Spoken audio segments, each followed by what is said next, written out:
नमस्कार दोस्तों, स्वागत है आप सभी का हमारे YouTube चैनल वैष्णवी शिक्षा क्लासेस में। गीता जयंती के अवसर पर आप सभी को गीता जयंती की हार्दिक शुभकामनाएं। सभी को पता है कि गीता जीवन का सार है। जी हाँ, गीता का उपदेश हर किसी के जीवन में किसी न किसी तरह एक सकारात्मक प्रभाव डालता है। तो चलिए हम कुछ श्लोकों से इसको आपको समझाते हैं। पहले श्लोक से हम शुरुआत करते हैं, जो कि आपने सुना ही होगा। कर्मण्येवाधिकारस्ते मा फलेषु कदाचन मा कर्मफल हेतुर्भू मार्ते संगोत्स्त्व कर्मणि। यानी तुम्हें अपने कर्म का पालन करने का अधिकार है, लेकिन तुम फल प्राप्त करने के अधिकारी नहीं हो। कभी भी खुद को अपने कर्मों के फल का कारण मत मानो और ना ही अकर्म यानी कर्म ना करना में आसक्त रहो। ऐसे ही कई श्लोक हैं जो हमें मोटिवेट करते हैं कि जैसे कर्म किए जा फल की चिंता मत कर, कर्म किए जा फल की चिंता मत कर। ये हम बहुत बार सुन चुके हैं।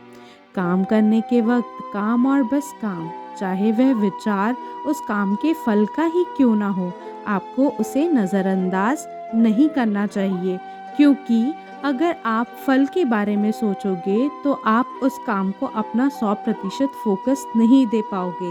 इसलिए प्रेजेंट मोमेंट में यानी कि वर्तमान काल में रहकर आप उस काम को करने में ध्यान दो और उसके फल के बारे में भूल जाओ। काम को हमेशा मन से करना चाहिए।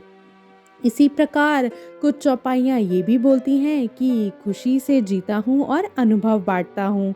तो खुशी से जीता हूँ, अनुभव बांटता हूँ, ये गीता के श्लोकों से लोगों ने सीखा है। गीता का हर श्लोक वैसे तो प्रेरणादायक है। अगर संशय में घिरे अर्जुन के अनेकों सवाल ना होते तो शायद गीता का इतना बड़ा स्वरूप भी अस्तित्व में नहीं होता। जब हम अच्छे विचारों को दूसरों के साथ बांटते हैं तो इससे हमें भी लाभ प्राप्त होता है। इसी प्रकार गीता के कई श्लोक अनेक प्रकार की प्रेरणा देते हैं, जैसे कि ध्यान करने से होती है परम गति की प्राप्ति। जो मनुष्य अंतिम समय आने पर इंद्रियों के समस्त द्वारों को बंद कर देता है, मन को हृदय में बंदी कर देता है, प्राण को सिर में खींच लेता है तथा योगाभ्यास में लग जाता है, ब्रह्म स्वरूप एकाक्षर ओम का उच्चारण करता है और मेरा ध्यान करता है, वह इस प्रकार शरीर को त्याग कर परम गति को प्राप्त होता है, आवागमन के चक्कर से छूट जाता है। इसी प्रकार कई ऐसे श्लोक हैं जो कहते हैं मन मनुष्य का मित्र भी है और शत्रु भी है। तो मन की शक्ति से खुद को ऊपर उठाना चाहिए और खुद को नीचे नहीं रखना चाहिए, क्योंकि मन हमारा मित्र भी हो सकता है, मन हमारा मित्र भी हो सकता है और शत्रु भी। गीता का जो स्वरूप है वो शायद एक माँ के स्वरूप है, तो गीता को हम माँ के स्वरूप में भी देखते हैं। गीता ज्ञान से जीवन में यह बड़ा बदलाव होता है कि जो भी निष्काम कर्मयोग होते हैं, अर्थात जिसमें फल की चाह नहीं हो, को जीवन में अपनाने की ओर अग्रसर होना चाहिए। ऐसा करके श्री भगवान कृष्ण और अर्जुन को, जिनके माध्यम से हमने परमपिता परमात्मा एवं प्रकृति माँ के शुभ दर्शन भी श्रीमद् भगवत गीता में पाए हैं। और कुछ लोगों से हमें ये ज्ञान मिलता है कि आँखें सब कुछ देख सकती हैं। श्री हरि की कृपा से जब ध्यानस्थ होकर शरीर को सिर से पांव तक देखना शुरू किया और विकारों को संवेदनाओं में प्रकट होकर नष्ट होते उन्हें अनुभव किया, तो इस श्लोक का आपको सही सार जान पड़ेगा। गीता के अध्ययन से आपको संयम जैसी एक शक्तिशाली, आपको कह सकते हैं कि एक शक्ति मिलती है, जो गीता के इस श्लोक ने क्रोध पर नियंत्रण करने का संयम दिया है। क्योंकि क्रोध से भ्रम और भ्रम से बुद्धि व्यग्र होती है, और जब बुद्धि व्यग्र होती है तब मनुष्य का विवेक भी नष्ट हो जाता है, जिससे उसका पतन शुरू हो जाता है।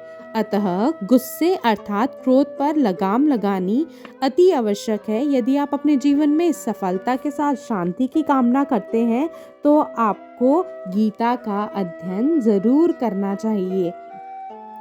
और कुछ ऐसे श्लोक भी हैं जिससे हमें ये शिक्षा मिलती है कि क्रोध से बुद्धि का नाश होता है।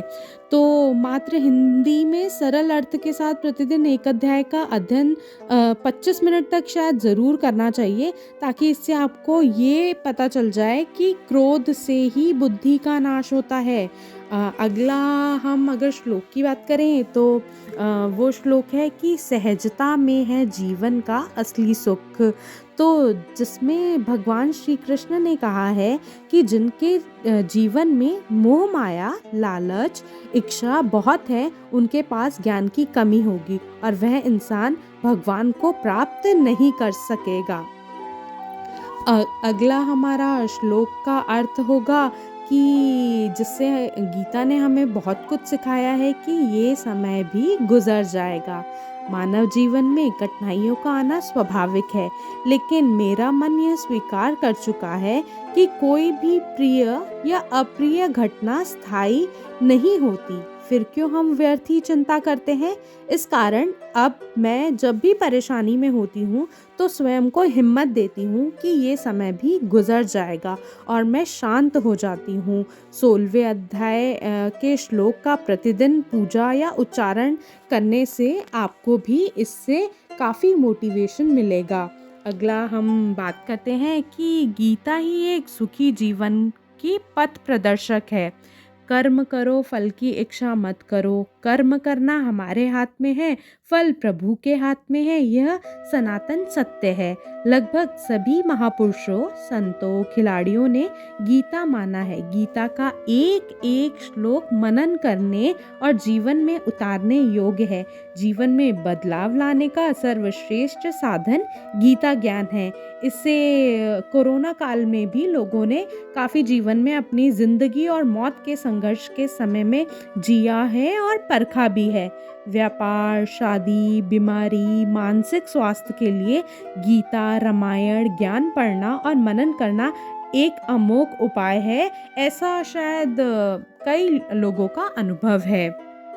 वैसे तो स्वयं भगवान श्री कृष्ण द्वारा उपदेशित श्रीमद् भगवत गीता के सभी श्लोक हमें प्रेरणा देते हैं और विपरीत परिस्थितियों में हमारा मार्गदर्शन भी करते हैं। लेकिन अगर अपने अपने जीवन को सबसे ज़्यादा प्रभावित करने वाले किसी एक श्लोक की बात करें तो गीता का श्लोक सबसे जो अधिक प्रिय है, जिसको हमारे सिद्ध चिंतक गुरु जी या गुरुदेव महाराज आशीर्वचन के रूप में बताते हैं। अपने जीवन में जब भी मेरा सामना किसी मुश्किल से होता है तो इस श्लोक का मैं अध्ययन करती हूँ। मुझे शांति की अनुभूति प्राप्त होती है। अगर आपको वीडियो अच्छी लगी हो तो चैनल को सब्सक्राइब ज़रूर करें। धन्यवाद।